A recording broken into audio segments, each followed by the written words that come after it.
Welcome back, my friends, to the show that never ends. We're so glad you could attend. Come inside, come inside. Hello, everybody, and welcome back to another chapter of Expat Conversations with Michael Nolen. Of course, we are sponsored through the University of Guadalajara Institute of Investigation, Innovation, and Governance, which is headquartered or headed by Dr. Marco Antonio Cortez Gradado. As you can notice, we've changed locations. We're no longer at the Monte Carlo Hotel. Today we're at the Lake Chapala Society, and I want to say thank you very much to Steve Balford and Alex for allowing us to come here and do the show from this great location. We're here for a very special event that took place this morning. We had the American consulate agent from the United States government and 5 or 6 representatives from the United States consulate units over. And I'm very lucky right now to have Erik Knight, and Erik is, I guess, Assistant Department Manager or Director of the American Citizen Services Group at the consulate. Erik, thank you very much for taking your time. Sure, thanks, Michael. I appreciate it. First of all, a lot of our citizens were able to come to the meeting today, and it was very, very informative, and we want to say thank you for that. But this is a reach out to all the expats that weren't able to be there. And if you wouldn't mind, can you just explain a little bit about what y'all talked about this morning, how the services can be provided to the different expats? If you wouldn't mind at first, just kind of give an update of what the consulate status is as of right now since the pandemic. I know for a long time a lot of things were closed. It was very hard to get things done. Even though you were working full time, there were no personal visits or passports. Notary services, birth certificates, things like that. So if you don't mind, I'll be quiet for a second, let you have the floor, and thank you again for your time and the information. Sure, thanks, Michael. So again, yes, my name's Erik. I am the Deputy American Citizen Services Chief, is the official title. We work in the consulate in Guadalajara to help citizens with passports, reports of birth for children who are born abroad and maybe U.S. citizens at birth, and notarial services plus other emergency services. If there's deaths or arrests, then we might be involved in that if it involves a U.S. citizen. So to answer your question, we have resumed full services at the consulate. Yes, we did have to reduce services during the pandemic, and what that did was create a big backlog for demand. Sure. There are many thousands of U.S. citizens in our consular district that we're trying to assist, and so as you can imagine, many passports, many inquiries, many services to provide that we're trying to catch up with. But we are doing passports, consular reports of birth abroad, which I mentioned is anyone under 18 born in Mexico who might have a claim to U.S. citizenship through a U.S. citizen parent or parents. And then notarial services on a limited basis. We are providing all of these. Most of these services are by appointment only, and other than adult renewals of passports, we actually started a mail-in program. Great. All of this information is on our website, so I really urge people to go to our website, mx.usembassy.gov. Can you repeat that one more time, a little slower? mx.usembassy.gov. You'll see all the information there. The passports part, where you can find information on services, get appointments, figure out how to do your application, is mx.usembassy.gov/passports. Right? Okay. But you'll see the link right there on the website. It's very easy to find. And the information changes often because we're really trying to update our services and make things easier for people, especially with all of this demand. So, don't go by what you hear or maybe how it was done 10 years ago. Always go to the website to get the most up-to-date information to make sure that whatever service you need, we can offer and is done correctly. I do want to push the mail-in program again because this is new. This is for anybody who has a 10-year passport, meaning their passport was valid for 10 years. Mm-hmm. You can renew it at any time. It doesn't have to be expired to renew the passport. And if that passport wasn't issued more than 15 years ago and is undamaged, then you can use this mail-in program. It's really great. You don't have to have an appointment. It takes maybe 4 to 6 weeks to get everything processed, and there are very clear instructions on our website that you should follow step by step to process that. You can't do passport cards currently. Maybe in the future you can do a passport card if that's something you want. But for the passport book, which is required by law to fly in and out of the U.S., then you can get your passport processed through the mail. That's about 4 to 6 weeks, but allow more than that. I know with some international travel, some of the countries, you have to have at least 6 months remaining on your passport to be able to go into those countries. So although they're good for 10 years, they can be done at any time. Most people wait till about 6 months or a year, but I'd advise at least a year. When there's 1 year left on your passport, go ahead and send it in and start the process, because if you do plan travel internationally, sometimes some countries won't let you in if you don't have 6 months on there or a couple of blank pages. Correct. So I want to back up a little bit. You mentioned that the consulate district, you all are over 4 states, and correct me if I'm wrong, the state of Jalisco, Nayarit, Colima, and Aguascalientes. Aguascalientes. So anybody that lives in those areas, you would be underneath the jurisdiction of the consulate in Guadalajara.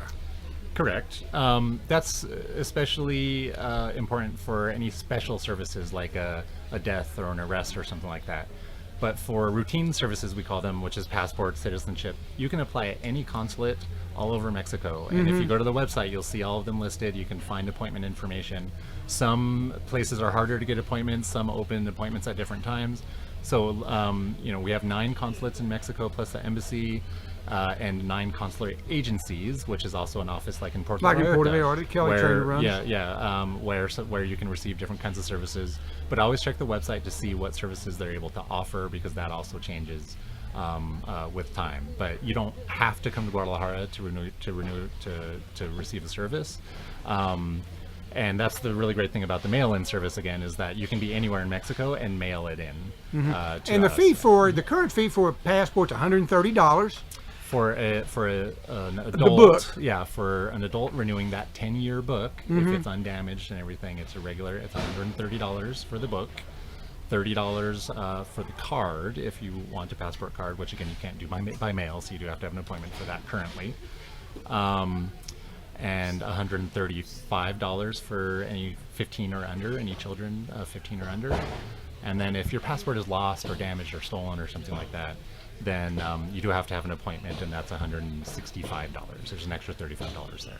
We mentioned that the fee's $135 or $130 for an adult, and they're good for 10 years. Correct. And children under what age are good for 5 years? 'Cause I have a couple of grandchildren that now are in their teens, but when I got them their passport several years ago, they were, 9, 10, 11. They were only good, I think, 5 years. Is that still correct?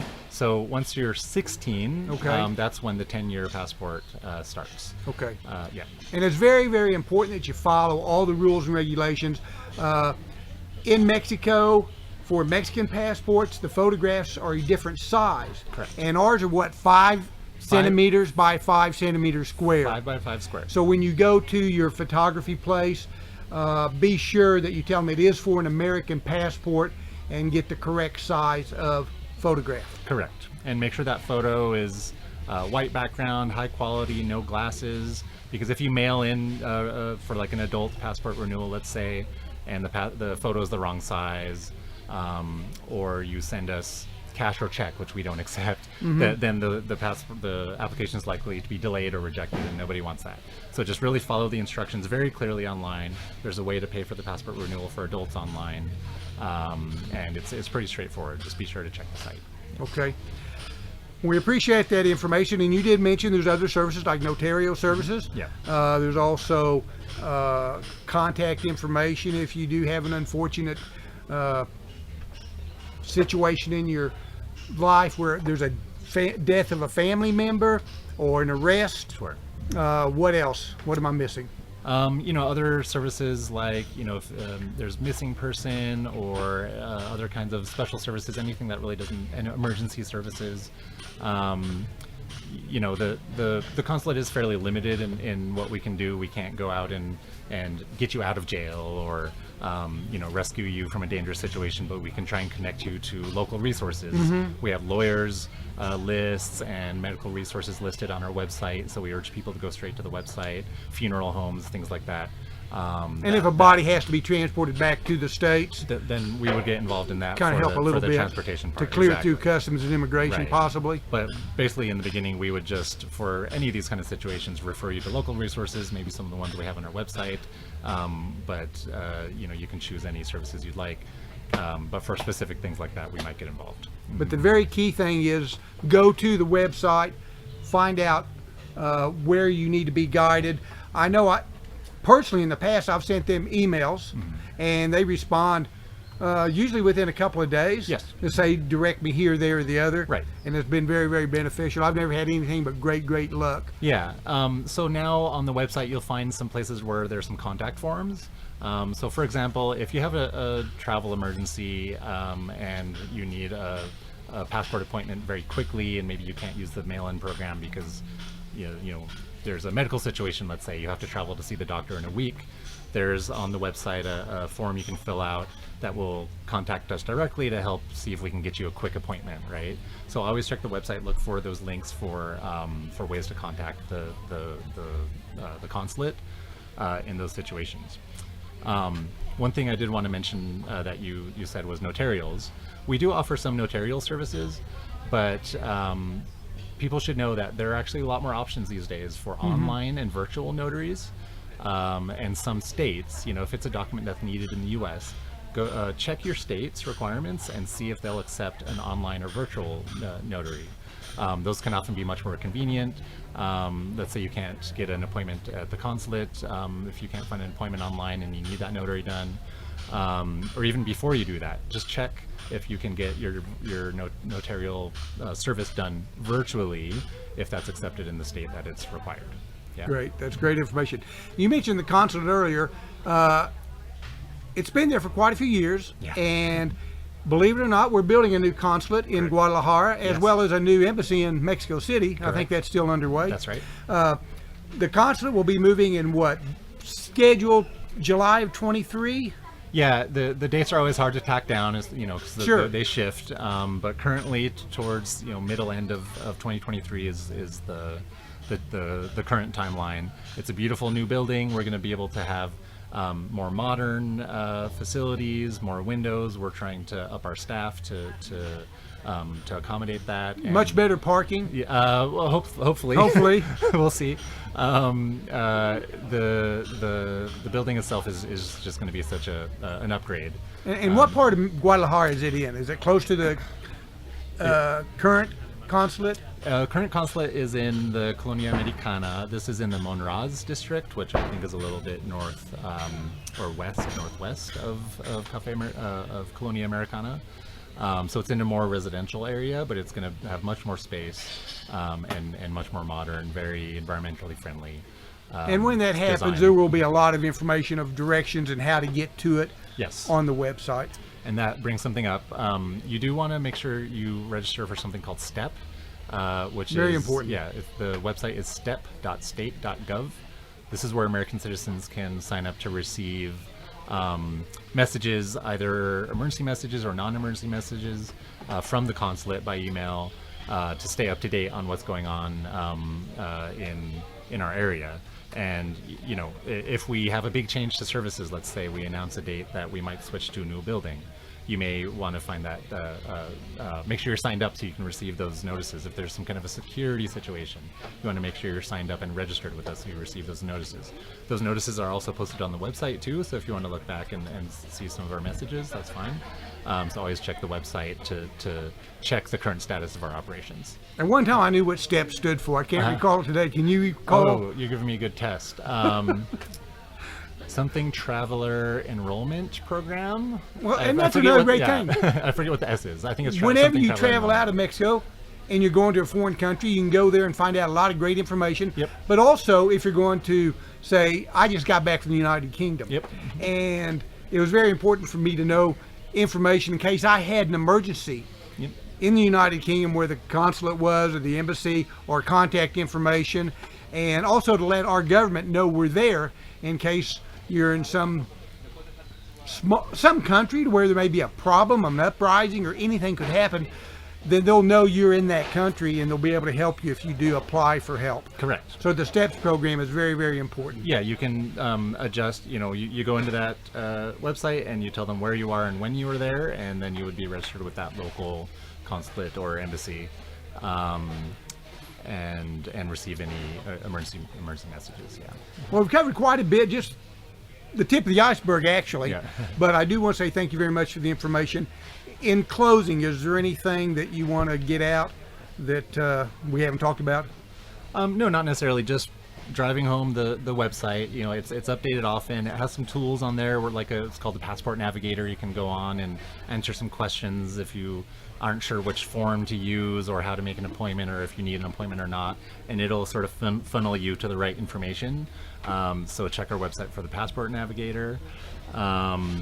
And otherwise, no, I think that's about it. Yeah, I appreciate it. Well, again, Eric Knight, thank you very much for your time today. And please, if you have any questions, you can either contact me at 104.3wakeupshow@gmail.com, or, as Eric suggested, go to the United States Federal Benefits Unit website, or just the consulate website, or...